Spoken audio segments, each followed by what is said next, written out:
are we up? It says green CPU truck frames. We're okay. Good morning, gang. Good morning, good morning, good morning. I'm going to take a little pause in the work here this morning. Where I left off yesterday, we were carving this block for the new print in next year's series, carving tree branches, and that should be the continuation this morning. But I got a bit of an emergency, quote, an emergency call from my printers upstairs. They're busy with gift printing. They're printing this year's gift print, and they're also printing many, many more copies of one of the prints from last year. You may recognize this block. This is now done over 500 copies, and it's doing really well, but the girls upstairs are having trouble with this block in particular. This is the block for the background for the owl print. And when I chose it, it was the best I had from our stock that was available at the time, but it's got some hard spots in it. And what's been happening over the past year now is usually with us, these hard spots just generally sort of fade out over time. The wood gets wetter and wetter. But what's happening with this one is we've taken over 500 copies now, and it's becoming more and more pronounced. The difference between the softer wood and the harder wood in that space and this space and here. And they're getting white streaks in the background of this block, and really visible white streaks. And no matter what they do, they can't get them out. I did a test printing myself yesterday, and actually it was okay. You could still print this block with no problem. But they're having so many rejected copies that we thought, okay, whatever. It's not such a complicated block. If I just carve another one this morning on a cleaner, fresher piece of wood, it'll save them a bunch of time and a bunch of rejected copies. So I have mixed feelings about this. I think they should be able to print this. I think I should just say, get it done. But having said that, there are too many rejected copies, and it's costing me a ton of paper, and it's costing them a ton of time. So what I'm going to do this morning now, quickly, is I'm going to get registration marks ready on this block. I'll take a quick proof of this, paste it down on this one, and we'll clone this block. We'll carve another block. I don't think this should be necessary, but in the interests of getting this done and getting these prints out, we're going to do this. So, here we go again.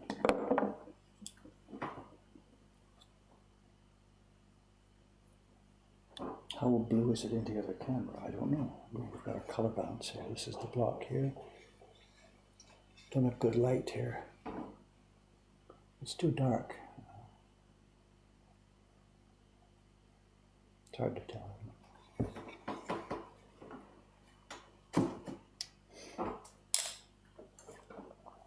So we'll do this quickly, and then we'll get on with our normal work carving that tree.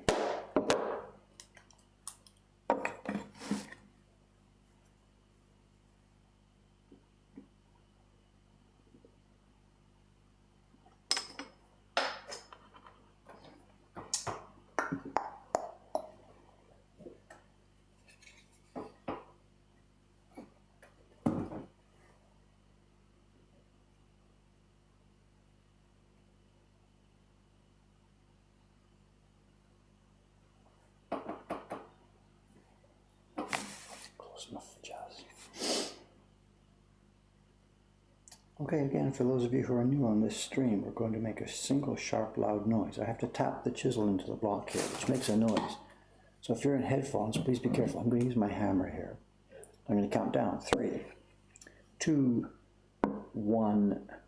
That's it. That's the end of the noise here, so don't.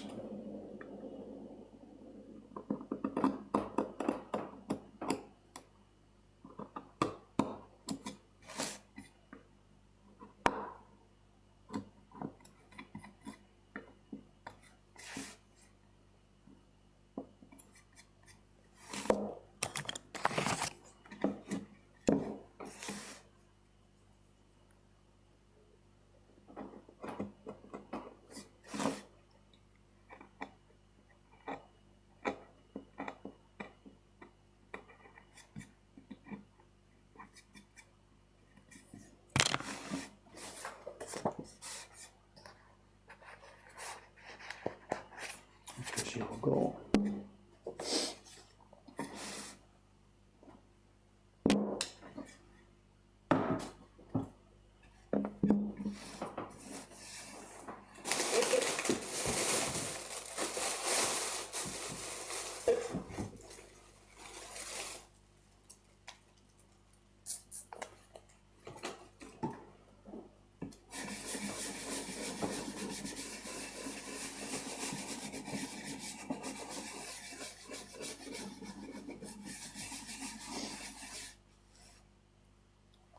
stole the brush from the party room. We'll just do this for a few minutes.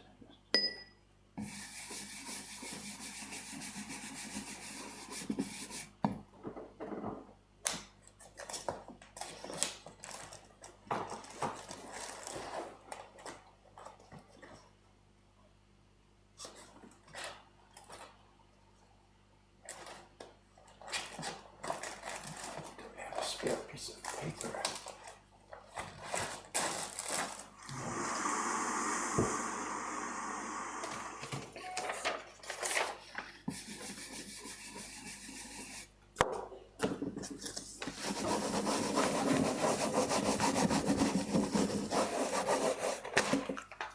That'll do it.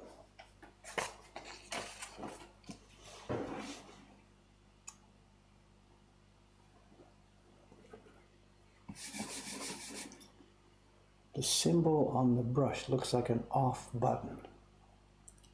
It's one, number one in a circle. It's from the party room. People are doing the microwave party. We've got the tools and brushes numbered.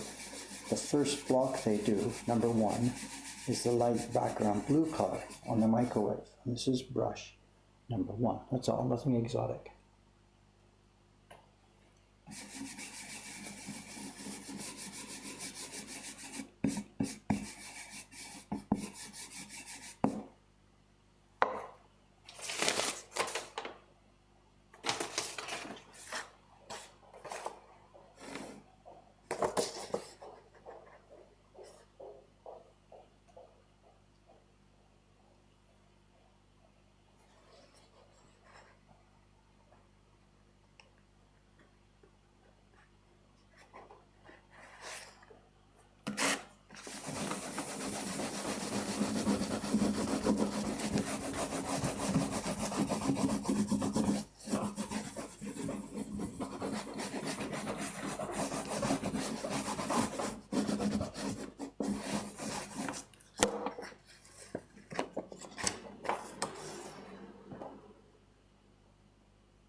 I got the door closed this morning, so the footstep sound was a bit quieter, so whatever.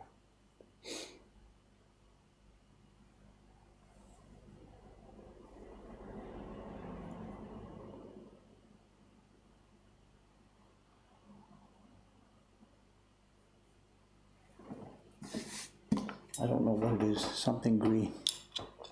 Something green is growing there. So.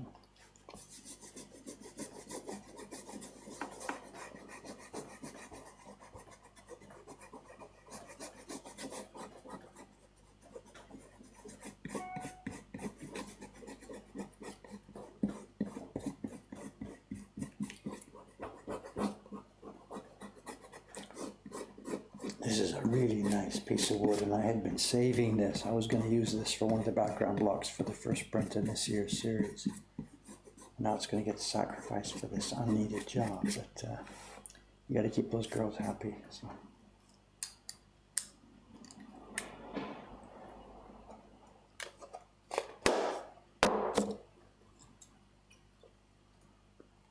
This looks like the owl print to me, he says. What's going on?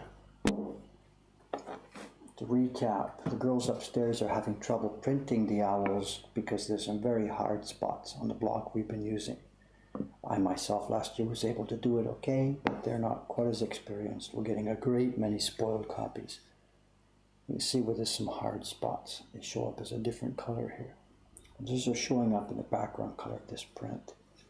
And the easiest way, instead of trying to yell at them and scream at them and get them to get it better, is just cut a new block for it. And they'll have far fewer spoiled copies because of this. So I myself don't really want to do this, but it's in the interest of keeping peace in the workshop. And it will help them get paid better. They get paid by the finished copy, and if there's too many spoiled copies, it hurts me in the paper cost, and it hurts them in the cost of their time and work. So.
Beware of imitations.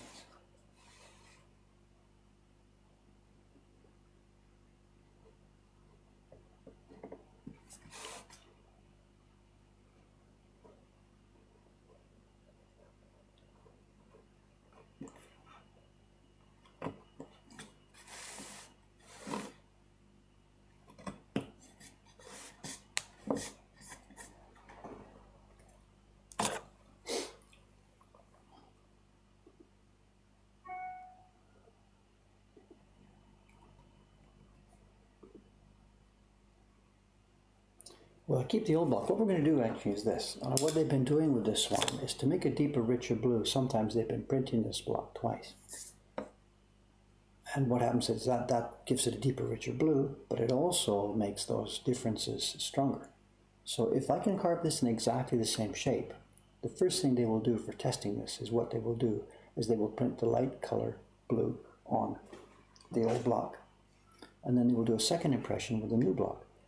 We do this actually, I've done it in a couple of older prints that I did in the Cinema album when the wood had a strong pronounced grain pattern and we don't want grain to appear in the print. We can cut the same block twice and the differences in the grain pattern cancel each other out when you're printing it. So they'll try that first, but it only works if I can cut this in exactly the same shape. So they can print the block twice.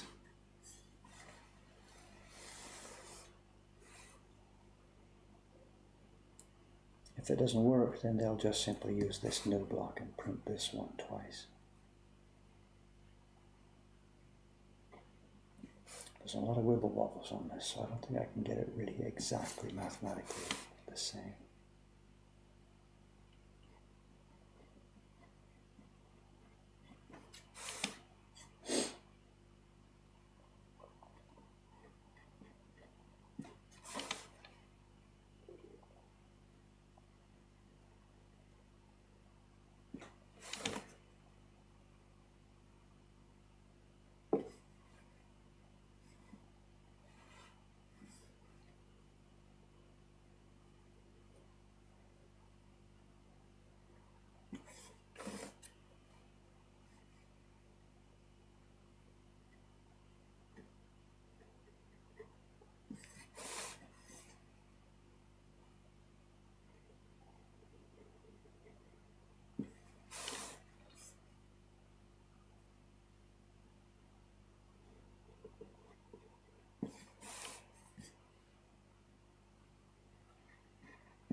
Okay, so much for the cutting. Now it's unavoidable. We're going to have to make some noise. Not going to be much of an ASMR stream this morning, I'm sorry, because I've now got to get the hammer out and clear off this block.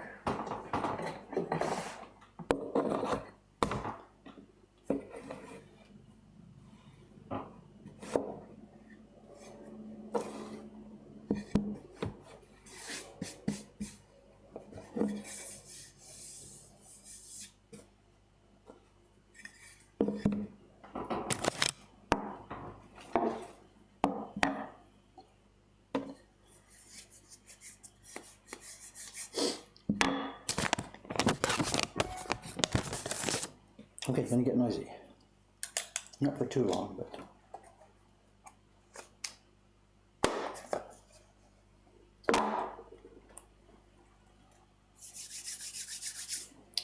Okay, sorry about this. This is a printmaker's job. Let's get going with this. Excuse me, here we go.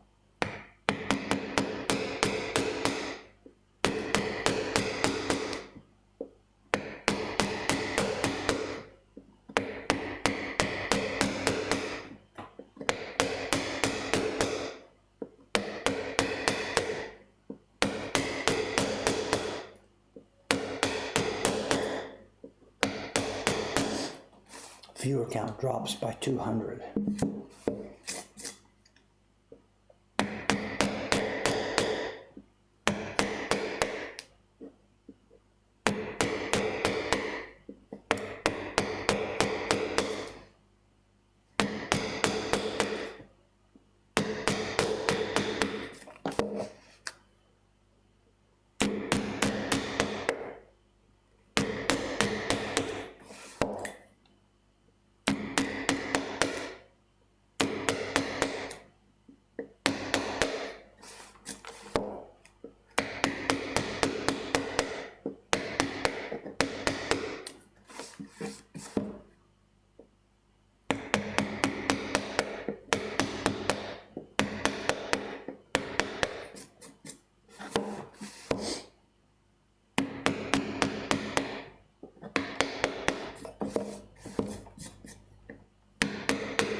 Oops.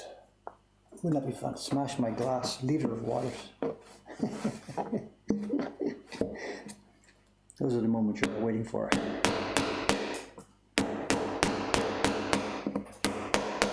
Release the sea monkeys.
Okay, that's the light work with the first chisel there, the 15mm light chisel. We just outlined the areas. Now we're going to use the bigger one, and this is going to be a bit noisier. So for a couple of minutes here, I'm going to clear away some of the wider areas outside. And this is going to be, I'm going to move my hand back. Up to now I've had my hand close to the top of the chisel. We've just been using a very light power. Now I'm going to move my hand back on the hammer, give it some more power. This is going to be noisier.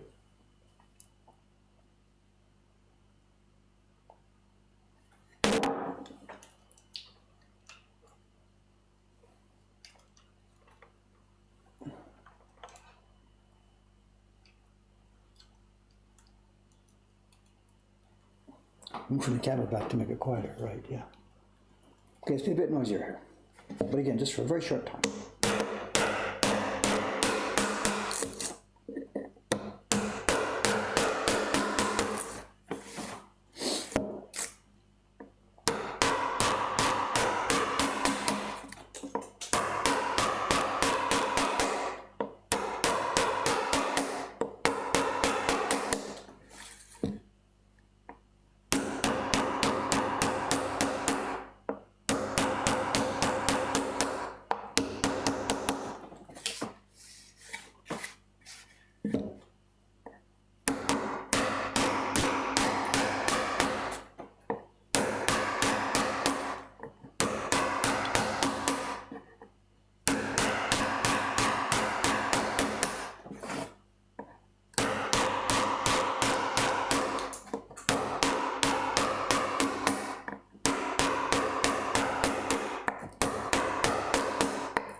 I think that's it.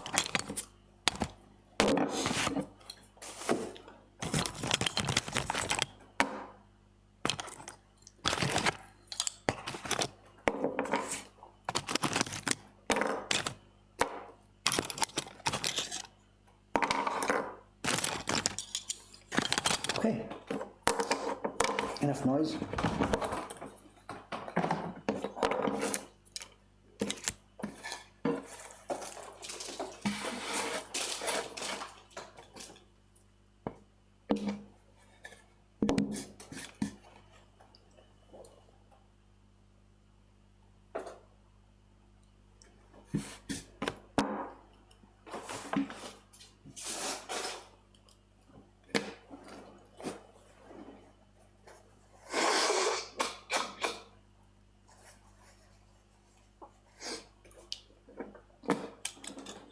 Okay, Robbie, 8:30 or so, finish the first half hour. Okay, into the hammer time.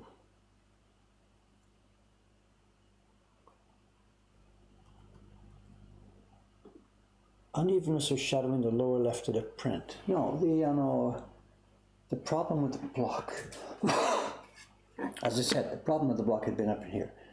Hard piece of wood, it doesn't accept pigment, so we see a white streak.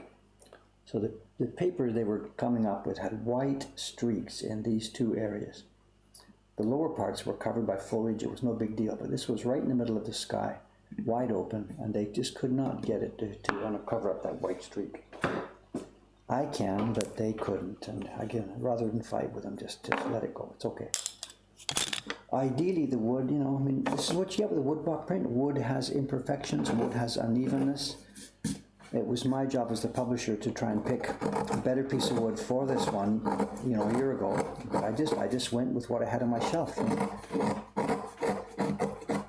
We're having so much trouble with the wood these days, getting a good source of supply, that we don't have a lot of choice. And last year I used a less than optimum piece of wood. And it's come back to bite me, so whatever.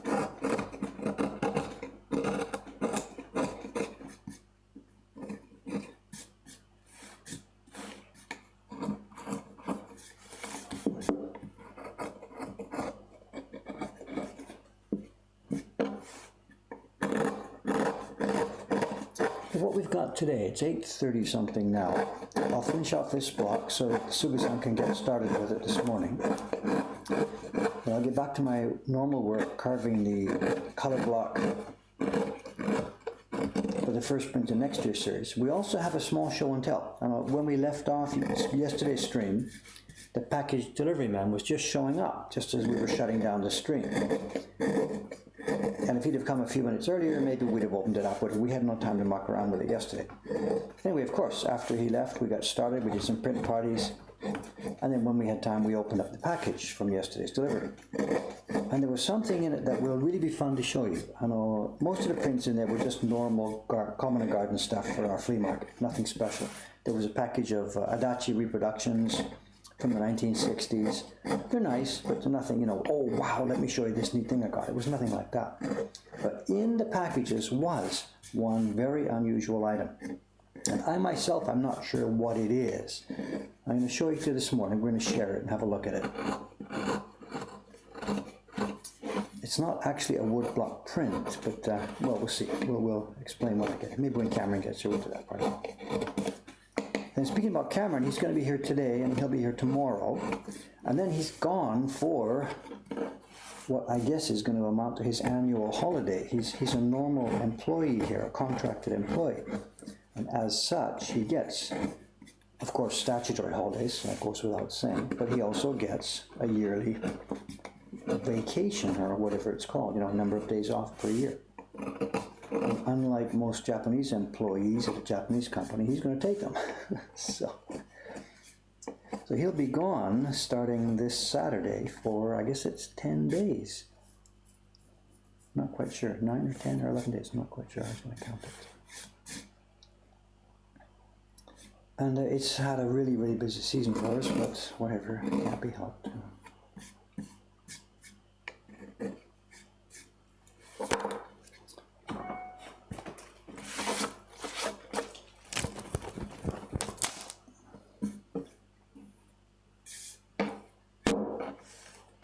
Get zoom back in for this final clearing.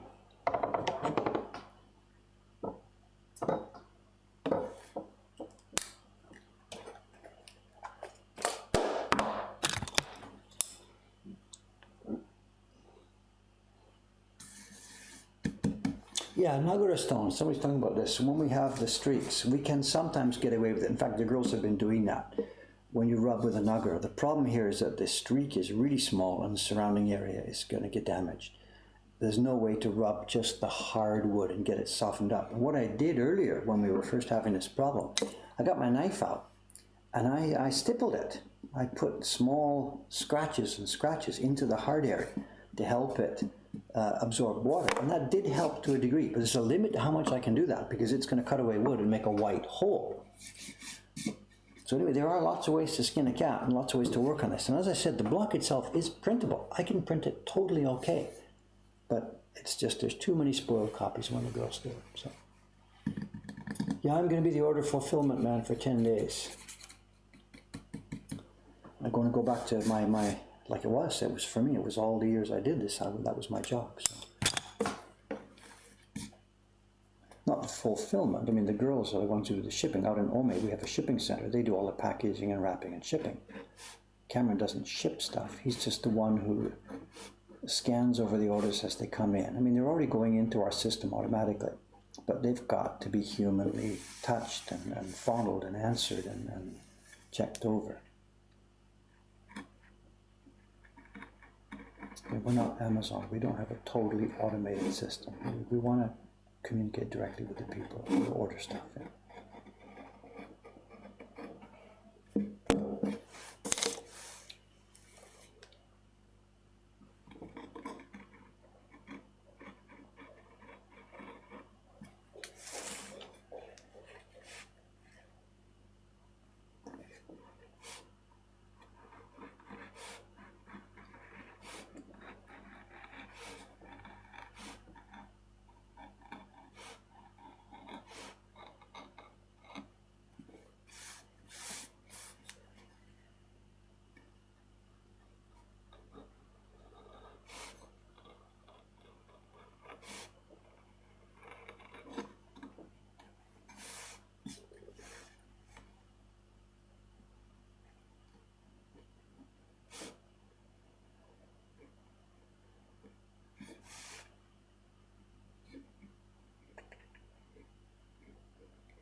Thing about a block like this, we're almost finished here in a few minutes.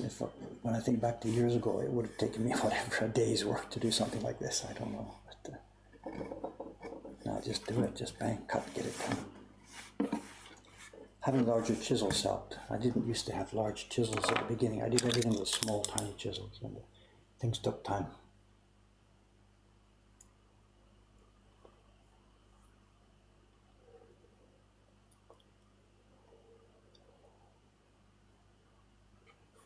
I'll be in Canada, yeah, for about 10 days in February, so.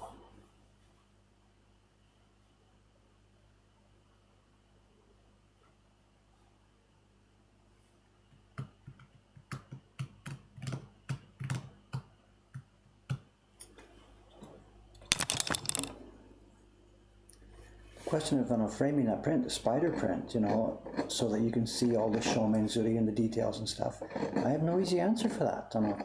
Myself, as a print collector, I don't frame any prints. I keep them in drawers.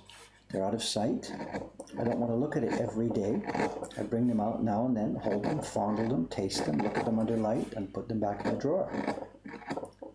If you want to have something on display all the time, it's going to be difficult to have it so that you can see every aspect of the print in the front and the back. And that new print of Shiba-san's, the spider web, it's printed on the back. You frame that and you put it on a wall, you're going to lose that almost totally. So there's no one answer that will solve all your question there. It's a three-dimensional object that's difficult to enjoy completely when you hang it in a little box and put it on a wall as a frame. You know? But I understand that people do want to look at them, so it's a bit paradoxical.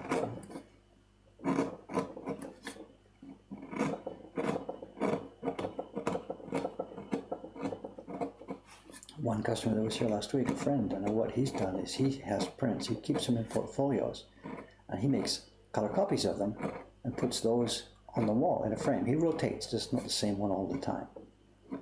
So he does what the Sumida Museum here, the new Hokusai Museum over across the river from us, they have a bunch of Hokusai original prints. They've got a copy of the Great Wave, etc., etc. They can't display those because they're too light sensitive. So all their prints are actually in portfolios in storage, and the prints on the wall of the museum are color copies. They don't actually tell anybody this, but they don't really have any choice. Their mandate is to preserve and protect the old things they have in their care. And if they hung it on the wall, it would fade. So they're really in a bind. People want to see it, but they can't hang it on the wall 24/7 because it'll fade, because it's such an old print. So they're socialists, they put color copies out. It's a bit bizarre, isn't it? You go to a museum, you pay your money, you come inside and look at some color copies hanging on the wall. That's the Hokusai Museum across the river. The other museums, Ota Museum, they don't do that. What they do instead is they do rotating exhibitions. Their prints are stored away safely, and they have an exhibition each time that lasts only for 3 months under very low light levels. So their prints do get, quote, damaged, unquote, but not to the extent that they're going to be too worried about it. Any given print is only exhibited for a short amount of time. But the Hokusai Museum, everybody wants to see the Great Wave, so they have no choice. They've got to put a copy. So do it in your own home. If you want to keep the same print on display all the time, keep it in a portfolio, make a color copy, hang the copy on the wall. Get a friend come over, give them some tea. Hey, look at this neat thing I've got for you. Bring it out of the portfolio, show them all the details, and then put it back. Put it away.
Okay, I think that's the outside. Now let's get into the owl here.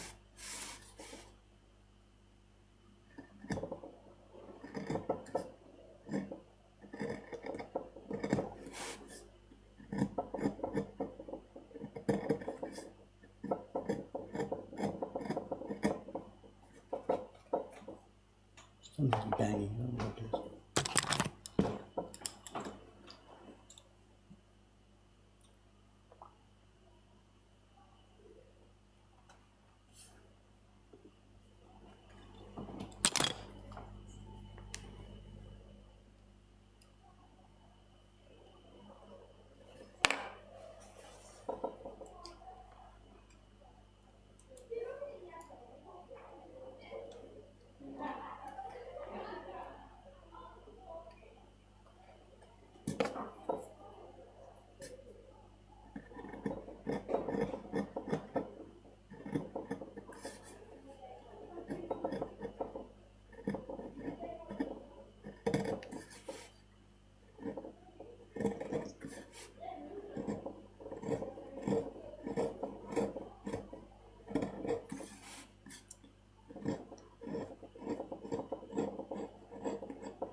Rare event email from one of my daughters.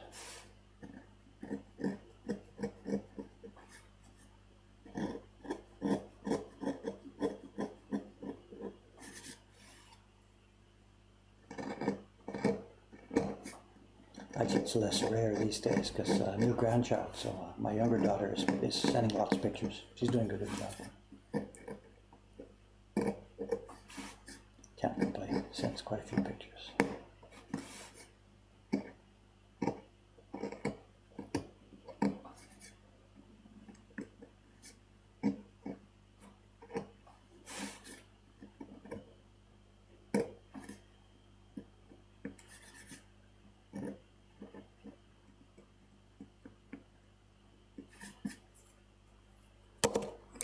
Okay. Look, I think this block is ready for test printing. If I haven't screwed it up, it'll be ready for real printing. Doing this now, start to finish, there we are, she's done. That reminds me of when we did that single print. Remember, we did a whole print in 3 hours on one long stream? People have asked to do more, you know, I should do that again, but it's hard to find an image that you can do and complete in one session. Here we are, what time did I start today? 8 o'clock, I guess. It's now 8:52. Oh, it's not finished. I didn't get the top line. Just a minute. speak too soon. The top edge is not cleared off. Hang on.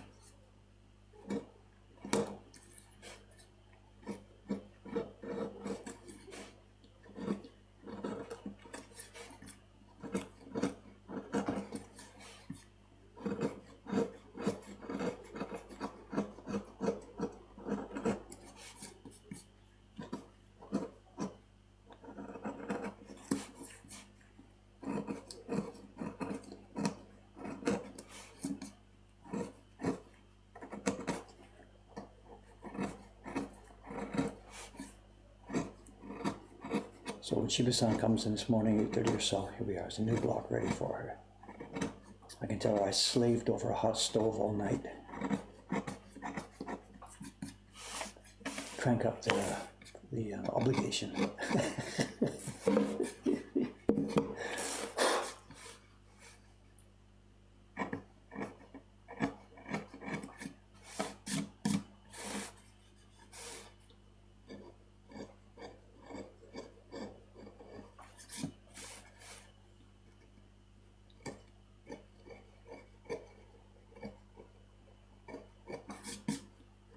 Okay, there we go. Done. Okay, Suga-san, there's your block. Again, I don't think I needed to do that, but let's just keep them happy. So there we are. There's a replacement block now for this one. This one had hard spots. This one hopefully doesn't. It looks clean as far as I can tell. Sometimes you get surprised, after you start printing, stuff comes up. But it looks okay. And maybe they'll print them A and B, light copy, to get a good rich copy. Oh, I can see also I've made a bit of a difference in shape there. Oops. Anyway, there she goes. Suga-san, over to you. Back to our regularly scheduled programming.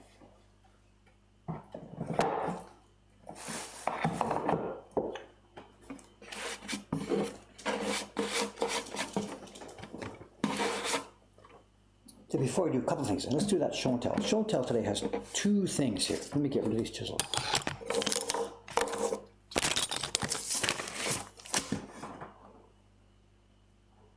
Did you leave the island in the corner to hold the paper above the ocean floor? I believe I left proper islands.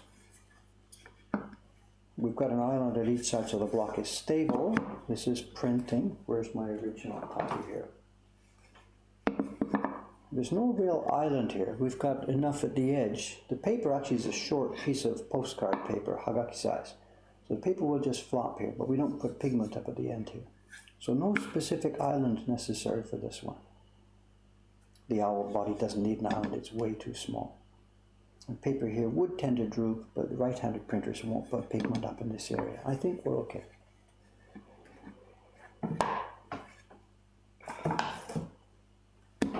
No, trying to cut corners.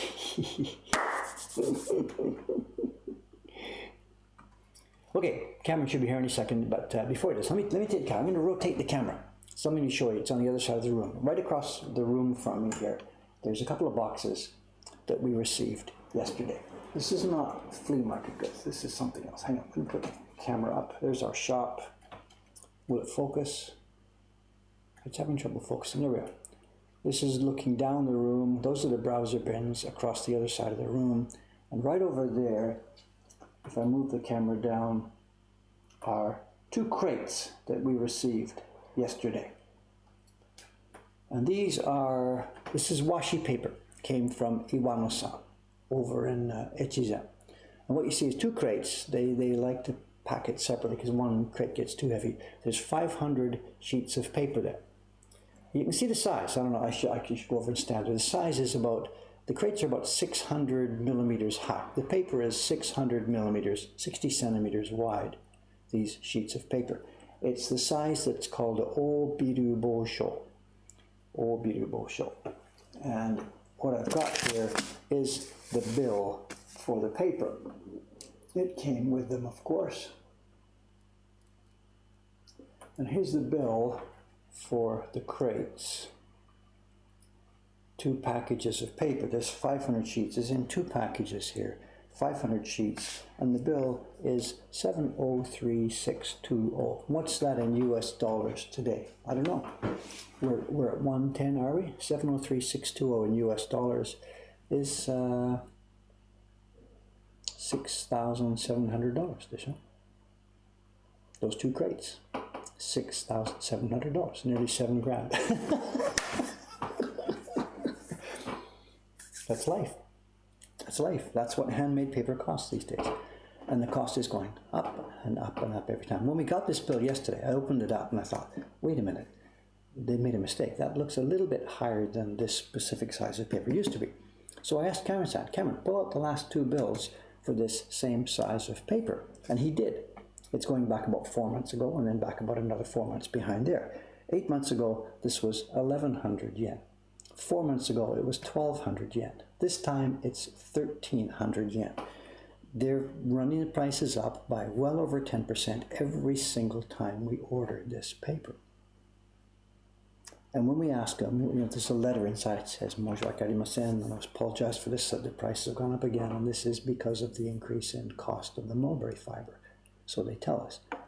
And I guess that's true. I don't know how much they're jacking up. I don't have any idea. They're honest people. They're not screwing us around. But their mulberry fiber costs are up.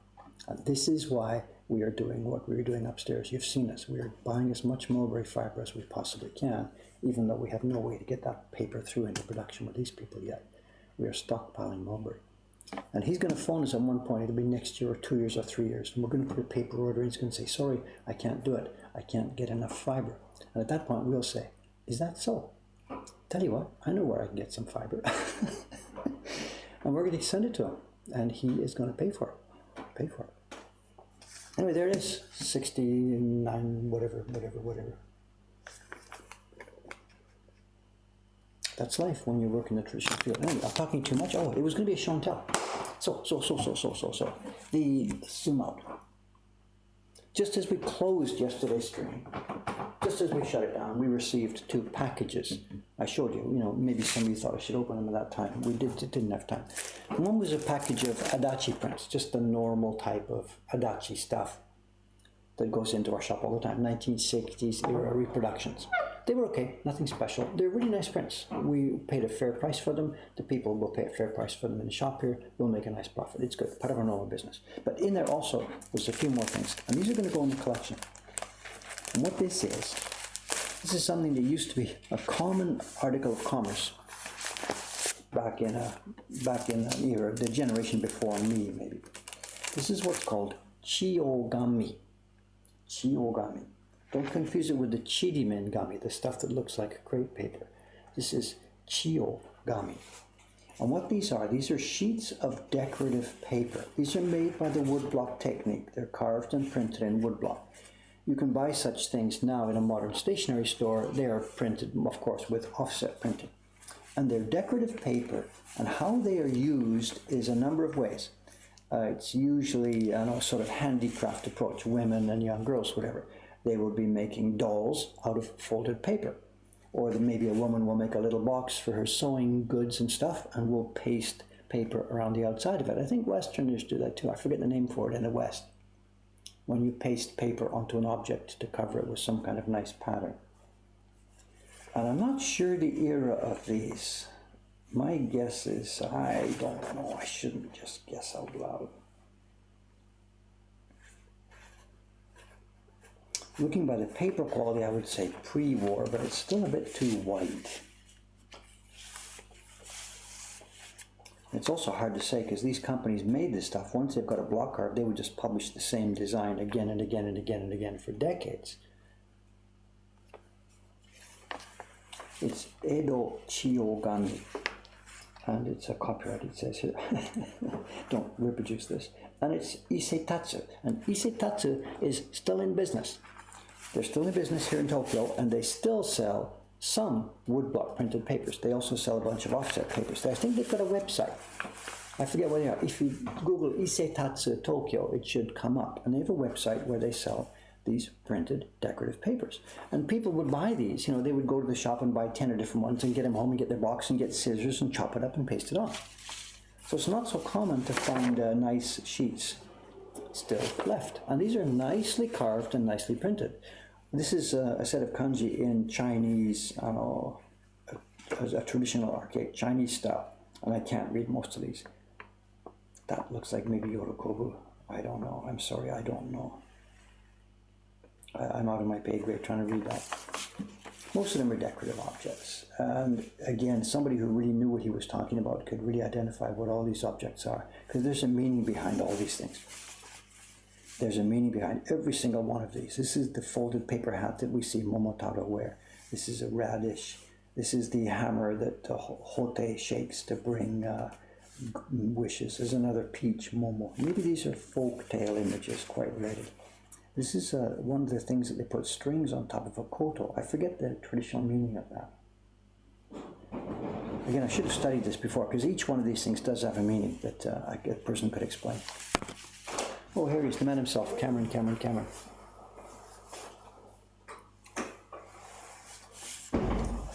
A little tiny bit of show and tell here. This is the Chiyogami from Isetatsu. Right. Yeah, they're quite nicely made, you know. And it's decorative stuff. Look at, they've taken the same pattern here and just cut the pattern on alternate blocks, alternate strips. So even the flowers change colors back and forth. It's really funny. It's bizarre. It's actually positive, negative, positive, negative, positive, negative. But when you look at it, you can actually see something. You know? This is the Japanese thing. They design endless variations and permutations and designs. Endless. It's not great art, but they're interesting. I don't know when these will be made. Post-war, I guess, but I'm not sure. My guess is pre-war blocks. Started a long time ago, but these are post-war printings, I think. Look at this. Cameron's got something to show us. Hey, Cameron has a late slip, and it's 9:04, and it says 15 minutes late. Yep. 15-minute delay on my train. Oh, sorry, jump there. Grab it, switch those out, that's probably easier.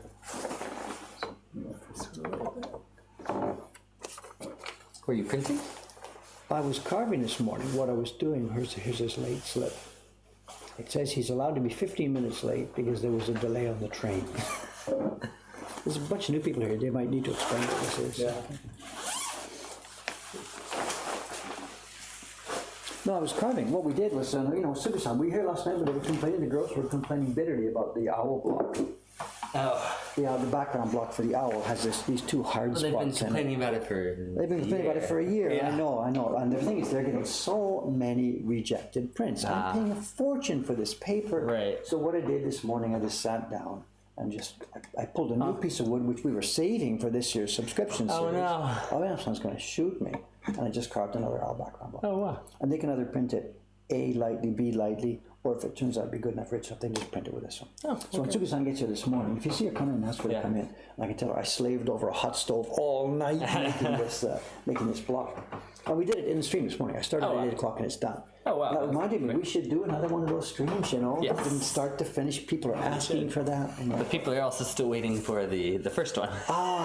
details. And actually, it's the same reason. Is the because block that has block hard has a spots bunch and of hard spots and they can't print it. Yeah. So it's down to me, and I just don't have time to do that. Maybe we can just recarve the whole thing for the stream. We'll make a transcript of our first conversation, just totally repeat it. All right, so that's Chiyogami. Anyway, that was the auction that I had bought from this dealer. And one thing I do is each time I've finished bidding on something for somebody, I check and see what else that person has on auctions. Right. So, because quite often they have similar stuff, and they might have 1 or 2 or 3 auctions of the same product, Right. and I hadn't noticed the other 2. So when it comes into my waiting list, I check the seller's other auctions. Got it. And this guy didn't have any other Chiyogami in his auctions, but he had something else. And I looked at that and said, wait, what is this? And it was, I forget the price it went for, like 2,500 yen or something. Nobody else wanted it, so I just bid on it. And what it was this. Let me take it. Yes, you saw this the other day, right? Yeah. This is not a wood block print. This is a brush painting, well, a sketch really, on thin Gampi paper, our famous Gampi paper.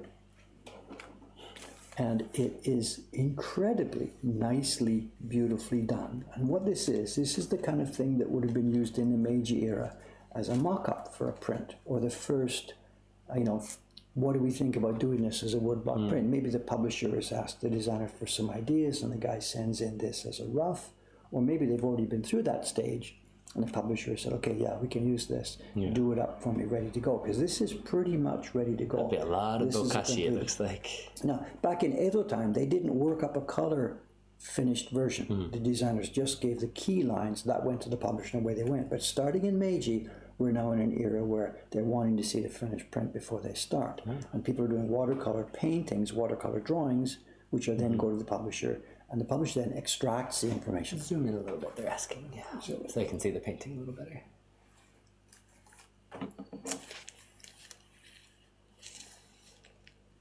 Kind of head on what I am here.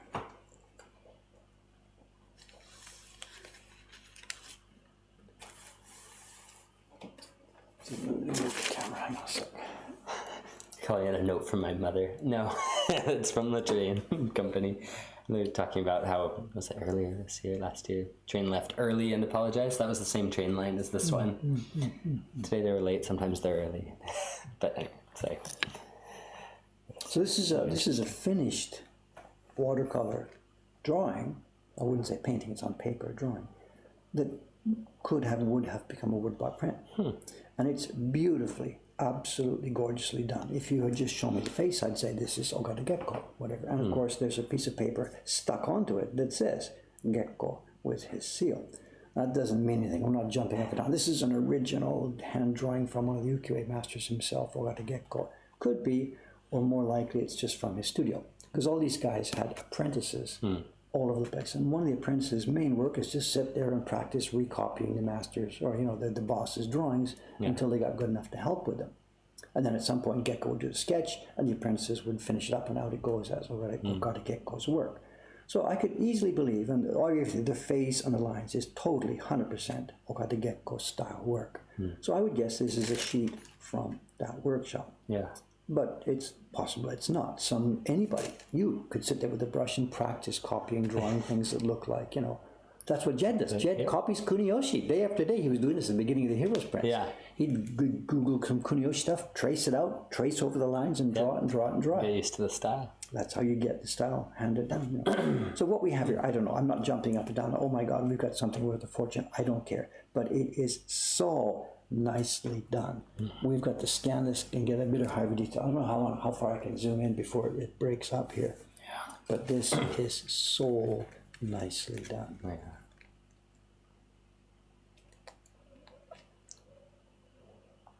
I'll think of her as the shoe lady. Why are we thinking of her as the shoe lady? Well, doesn't have hard shoes, she's got soft geta. And it's interesting what we're looking at. Of course, this is a print/book salesperson who would walk around the streets of Edo or early Meiji selling woodblock prints and or books. But there's a bunch of anomalies here.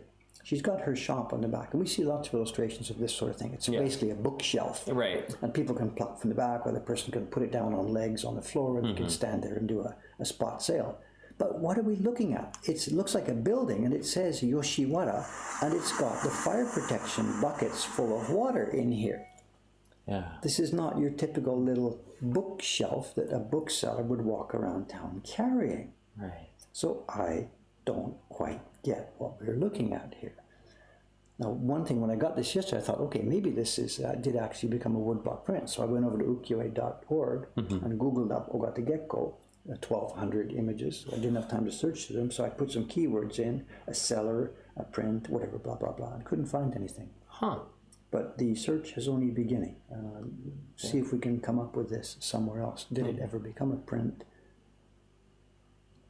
And the skill level here of this painting, whatever. Anybody can draw, somebody can throw a paintbrush on. But look at this. There's a gradation along the edge of this. This is done with a brush, watercolor brush. You do that, Cameron? We can all do a little painting. We dip our little paintbrush in our watercolor set. That's amazing. The blush on her cheek. There's a blush on all of her. Look at this. There's a little pink blush along both sides of her hand. There's a gradation here. Do you think if they had turned this into a woodblock print, if you find it somewhere, would they have put in all of these?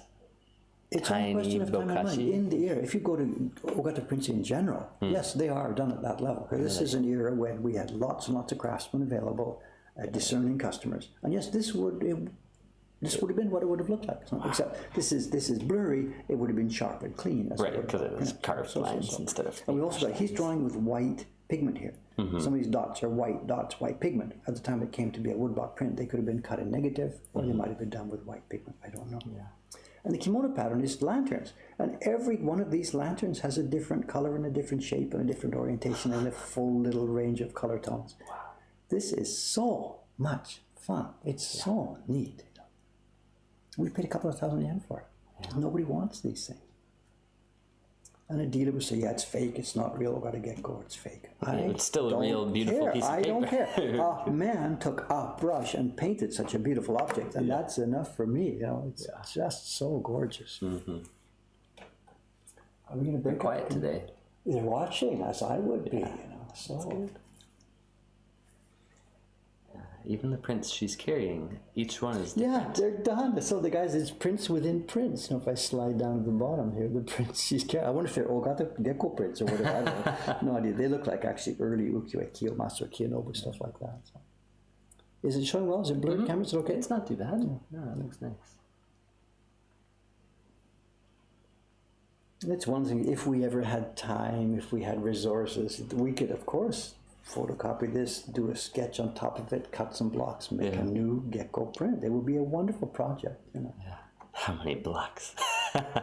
Doesn't matter. It would just be so much It would fun be to great, do. But we just don't have the resources for it. And then the puzzle, what is this? What are we looking at? Why is there a reproduction of some kind of Yoshiwara broth roll hanging on her back? Is it just, maybe actually at the backside, it's a bookstore, it's a bookshelf, and this is the hook. Yeah. You know, maybe what she's selling in an Edo era, people were walking around town selling Yoshiwara guidebooks and stuff, and maybe this is a guidebook seller or something. And the decoration, it's really a signboard. Saying this is Yoshiwara. Yeah, and maybe she was actually walking in the Yoshiwara or just outside the main gate selling these things. I mean, that was done. People sold guidebooks to the pleasure quarters. So maybe that's what we are seeing here. Yeah. This is drawn in an era way after that. This is 1890 or 1905 or something. But it's depicting a person of that era. And that would be my guess, the more I think about it, you know, selling guidebooks to the Yoshiwara. Yeah. Yoshiwara. And because all the prints are of women, they could have been women from it. Yeah, maybe so. Maybe I don't know. I'm open to interpretation. There's lots of people who know more about the art aspect of this than I do. So, but anyway, there we have it. A nice little item. It's been folded in a couple of places. I'm not so sure. If this was a woodblock print, I know how to deal with these folds. I would soak this print, put it in, and dress it flat. But this is a watercolor painting. You cannot just dip this in a bath of water. It's just going to float away. So I'm basically just going to leave this alone. It's got a fold and a crease, which could be flattened, but that's past my pay grade. I'm just going to leave it be. It'll just go into our collection. It's a nice little object.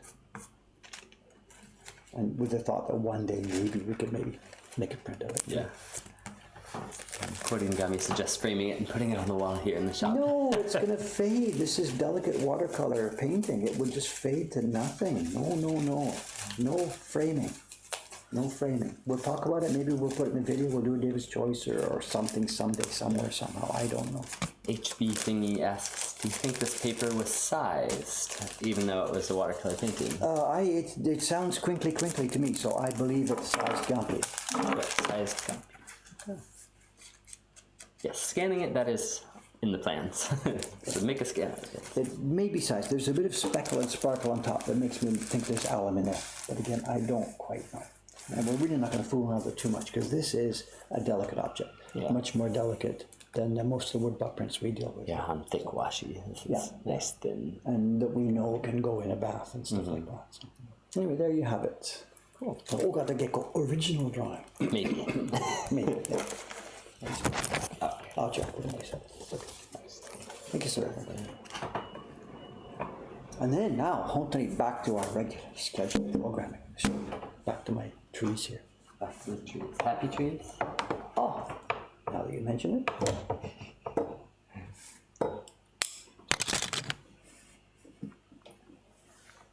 I don't know where I am. Yep, right. That's good.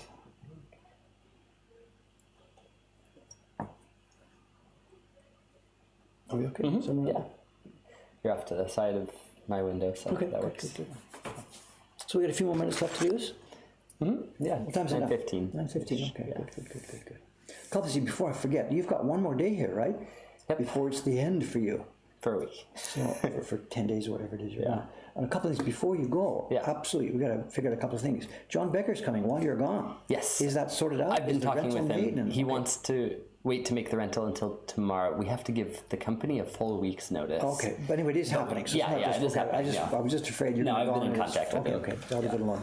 We have to give him a full week's notice, but unfortunately the weather doesn't give us a full week's All right, notice. okay, well, it's up to you. As long as so it's happening. I wasn't sure if it was forgotten and you're going, all of a sudden it's back on my desk to take care of. So. No, The other thing is those tax forms.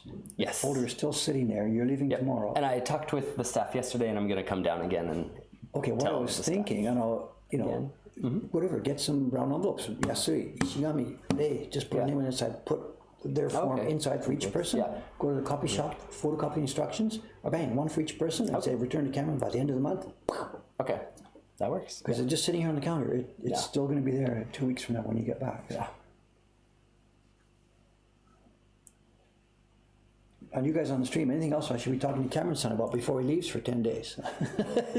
Your eyes went, oops.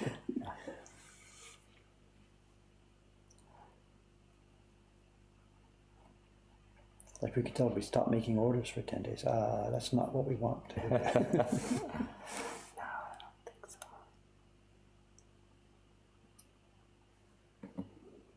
We got a nice pass from the shoe lady this morning, just exactly on time. The door was closed, so we didn't get a full volume, but there she was. You can still hear clap, Yeah. clap, clap.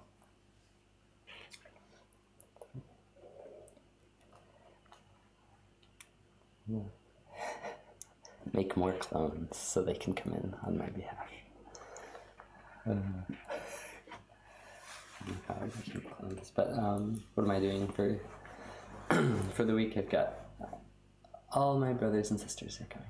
Except All of for- them? Well, You said like there's 24 in your family. What was the number? I forget. What did you tell me? 7 kids total, but 6 are going to be here. One. Really? They're all make coming it. to China at the same time? Yep, yeah. What age level are we talking about? Are you the young end of it? The I'm stick? number 5 out of 7, so the younger end, but not the end.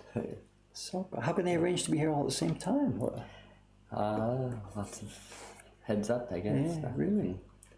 Thinking about making a trip to Japan for about 2 years, and then they finally So lined up all their that's vacation what days. that big print party reservation for next week is about, is it? Mm-hmm. They're going to do a print party. Yeah. You're going to host it?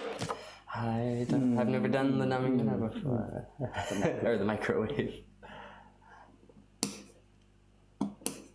Sounds like they could book a flight on their own. So, But they're from all over the place. They're in East Coast, West Coast, middle of the country.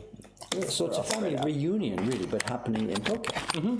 Are they traveling all over the country or just staying in town? We're doing Tokyo and Nikko, so other places within easy traveling reach, distance okay. here. And then we're going to fly to Kagoshima because that's where my great-grandfather taught English for a little while. Yeah. So we're gonna So, go see some of the things he wrote about in his journals.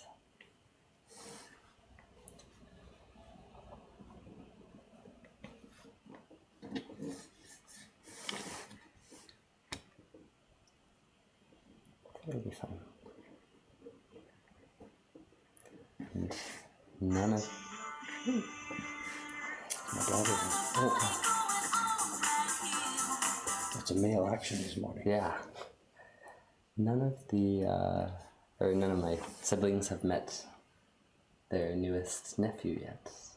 Then, even though he's almost 2, we haven't been back to the You're States. talking about your kid. Yeah, my kid, yeah. Okay, sorry. So they're all excited to meet him. That'll be fun.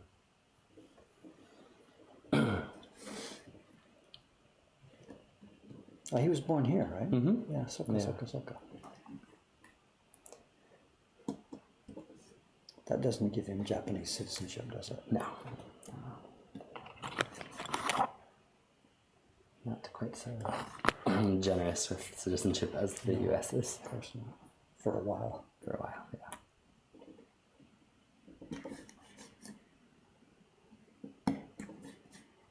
Have you seen the stream? I don't think so. I've told them about it, I said. Oh, this, you mean? Yeah. Do they watch you? No, I don't think so. I've let them know that I'm on here most weekday mornings for a while, but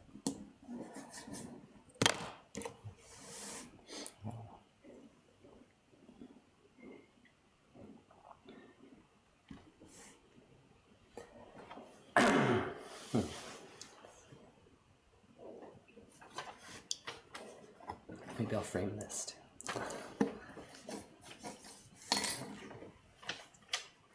Well, you look at that train thing and you think, that's kind of cool that train companies do this. But remember, Yeah. the only reason they do this is because Japanese companies are such monstrous places to work. I mean, this is not a good thing we're looking at now. It's a symptom of kind of a sick situation. Like companies are so unforgiving with their Yeah. schedule. And non-trusting of their employees. Yeah.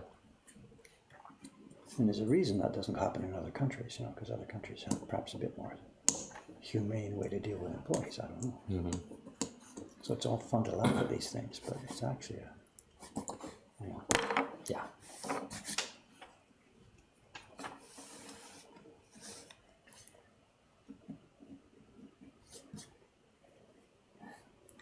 Where does most of my family live?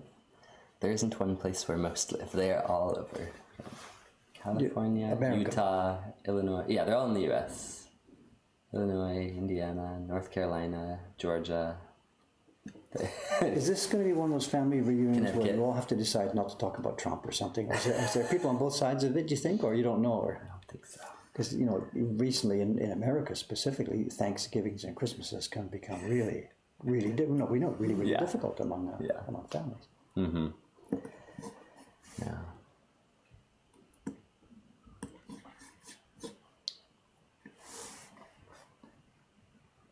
We're in North Carolina. What do they call that? The Research Triangle. I'm not sure which city, but it's Cary, Raleigh, somewhere over there.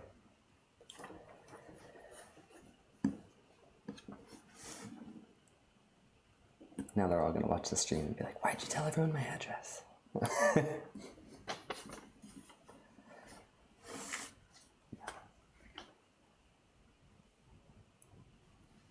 And what Cameron's going to do, he's going to tell them all to wear their hardest shoes and walk by here the stream at 8:06 or something in the morning, one after the other. Just a parade of shoe ladies.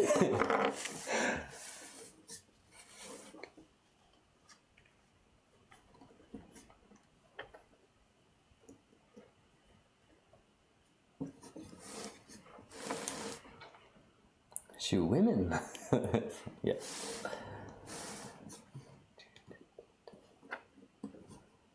So you said these are brothers and sisters, but are they coming with their partners and stuff? Or? Some, yeah.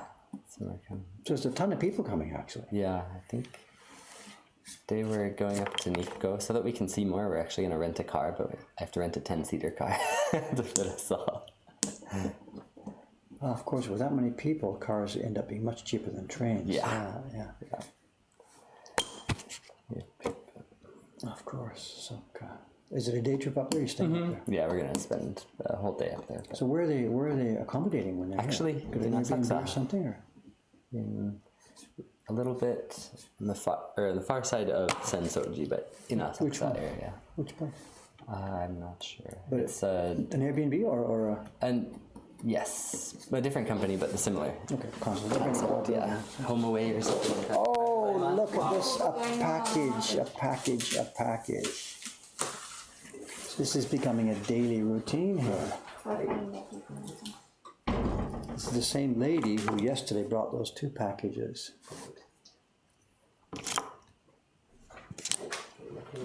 Tomo, itsumo arigatou gozaimasu. What is this one? That is, From Cuba. yes, it's Save it for next time. Sorry. what time is it? Should we open it? I mean, I can't. 9:26. 9:26. What it is, it's a package. It's a rare item. Mainichi Shimbun had some exhibitions back in the 70s. They had a bunch of exhibitions about ukiyo-e prints. And it was an era, early bubble era, when they were flush with cash. The newspaper companies are big companies flush with cash. Yeah. And some bright spark, the boss or somebody had the idea that they should sponsor their own set of reproductions of famous Japanese woodblock prints to match the books they were publishing. They published a book on, Utamaro, Yeah. a physical book, but then somebody had the idea, let's commission workmen, craftsmen and stuff, to actually make a physical set of prints Yeah. to match this. And they did them as super deluxe. Whatever, I've talked about it. Let me turn the camera, let's open it. Go in the middle of the floor there. Okay. Hang on a second.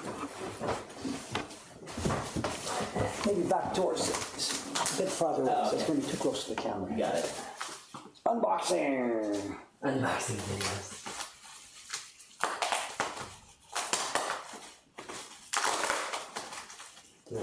I'll get a cutter.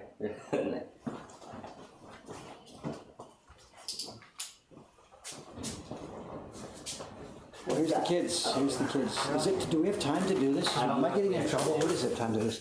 It's almost It's okay. It's 9:30. It's all right. We got some time. Are you running the printer this morning? Is there one? Yeah. Oh, okay.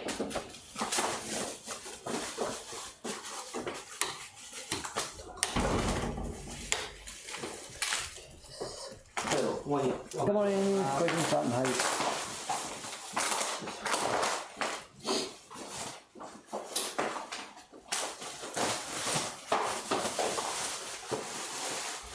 Okay, there we can see it. Utamaro Mei Saku Shu. Utamaro Famous Prince Collection. Yeah. Show a bit of a funny kanji, the old one. Yeah. Oh. And the Mainichi newspaper, they did a bunch of these. They did one for Utamaro, and they did another one for Sharaku, and they did a third one for... I can't remember. Okay, before you open this, wait, this box opens, there's a, see this? Oh, wow. The box opens down, tiptoed, yeah, so that you can open what they've done is they put this thing in backwards. It opens down so that you can open this thing and fold it open and look at the prints while they're still in the box. And this is a super deluxe set. These are, No kidding. what was the price of this? I think there's a price label on the outside. Can you see it, Rachel? Is there a price on the outside? The original sticker? Nothing there? Okay. Maybe behind. And what we've got here actually is a bit of a broken set. This had a deluxe. I've got one upstairs. I've got this thing originally. And this is in a tray. It's in a tray with, here's your price. Oh. What does it say, Rachel? Oops, we're in the way. Somebody's, Rachel's in the way, isn't it? You're in the It's, what is it?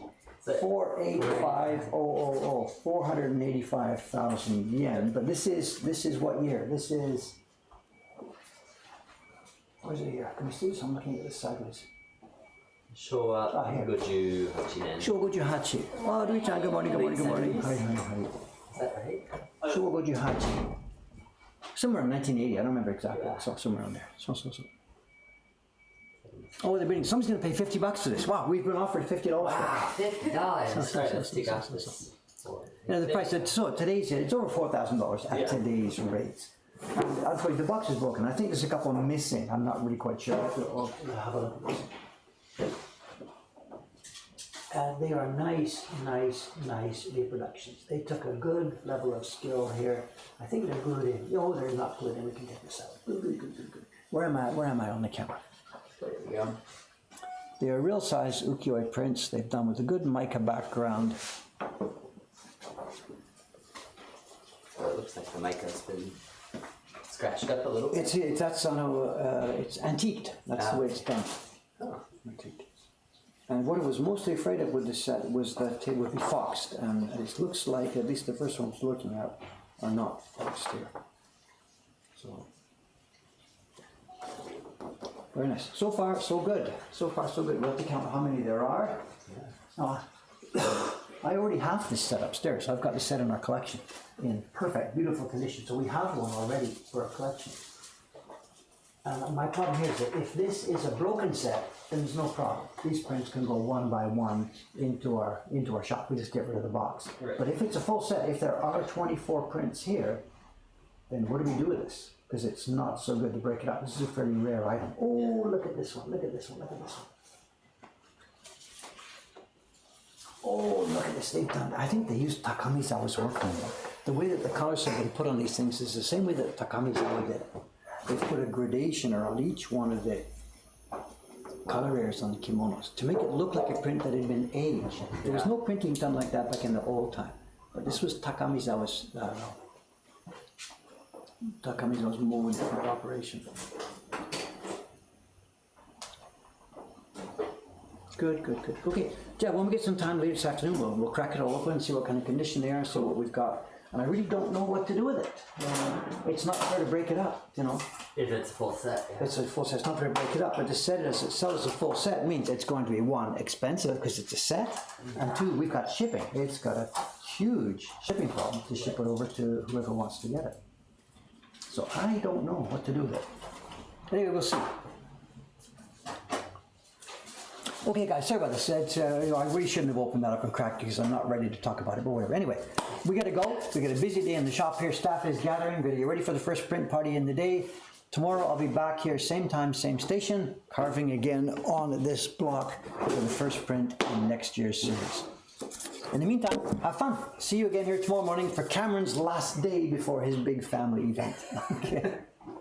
Bye-bye, guys. Thanks again. Signing off. How much does that thing weigh, I wonder? What is it? How much does that thing weigh? My God, shipping would be a fortune. It's heavy. We could ship it by sea, you know. Yeah, that's true. Right, like next decade. It's all the same. And keep it that. It's the Carter. These guys are long dead. Long dead. Wasted his time. He died. I met him once. The son was gone before I got here. But, anyway, let's get out of here. Let's go. Thanks, guys. Bye-bye.